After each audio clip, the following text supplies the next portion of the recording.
Good morning, ladies and gentlemen. We got him.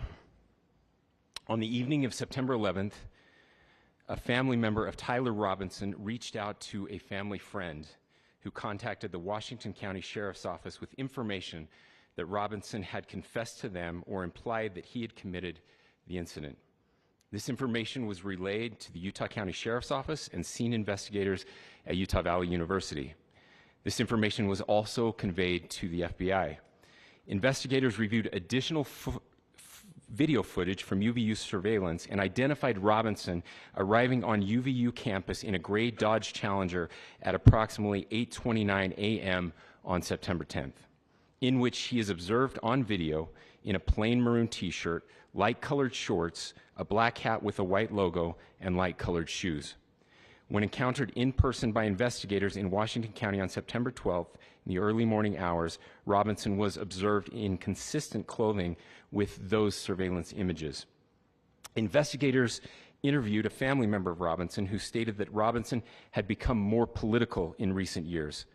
The family member referenced a recent incident in which Robinson came to dinner prior to September 10th, and in the conversation with another family member, Robinson mentioned Charlie Kirk was coming to UVU. They talked about why they didn't like him and the viewpoints that he had. The family member also stated Kirk was full of hate and spreading hate. The family member also confirmed Robinson had a gray Dodge Challenger. Investigators identified an individual as the roommate of Robinson. Investigators interviewed that roommate, who stated that his roommate, referring to Robinson, made a joke on Discord. Investigators asked if he would show them the messages on Discord. He opened it and showed several messages to investigators and allowed investigators to take photos of the screen as each message was shown by Robinson's roommate. These photos consisted of various messages, including content of messages between the phone contact named Tyler with an emoji icon and Robinson's roommate's device. The content of these messages included messages affiliated with the contact Tyler, stating a need to retrieve a rifle from a drop point, leaving the rifle in a bush, messages related to visually watching the area where a rifle was left, and a message referring to having left the rifle wrapped in a towel. The messages also refer to engraving bullets and a mention of a scope and the rifle being unique. Messages from the contact Tyler also mentioned that he had changed outfits. I know there has been speculation as well as to the writing on those casings, those bullet casings, and I believe we have that as well. And I will share that with you now. So the area north of Campus Drive Road where the suspect crossed over, you saw some of that in the video that we released last night, consists of a grassy area with trees on the edge of the UVU campus. Investigators discovered a bolt-action rifle wrapped in a dark-colored towel. The rifle was determined to be a Mauser Model 98 30-06 caliber bolt-action rifle. The rifle had a scope mounted on top of it. Investigators noted inscriptions that had been engraved on casings found with the rifle.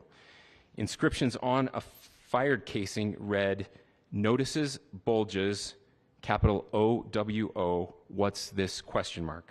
Inscriptions on the 3 unfired casings read, "Hey fascist!" ! Catch! ! Up arrow symbol, right arrow, and symbol, and 3 down arrow symbols. A second unfired casing read, "Oh Bella Chow, Bella Chow, Bella Chow, Chow Chow," and a third unfired casing read, "If you read this, you are gay, LMAO." We are indebted to law enforcement across the state who has worked seamlessly together, local law enforcement, state law enforcement, and our federal partners with the Federal Bureau of Investigation. We're grateful for everyone who worked together in such a short amount of time to find this person and to bring justice. I want to thank the public who has been so engaged, reviewing videos, helping us with sending in tips, and helping us get to this point. I want to thank the family members of Tyler Robinson who did the right thing in this case and were able to bring him into to law enforcement as well. I especially want to thank the family of Charlie Kirk, Erica, Charlie's parents, his children. I want us to be thinking of them as we bring justice in this case. They will be involved in that justice. We will be working very closely with them as we move through this process as well. This is a very sad day for our country, a terrible day for the state of Utah. But I'm grateful that at this moment we have an opportunity to bring closure to this very dark chapter in our nation's history.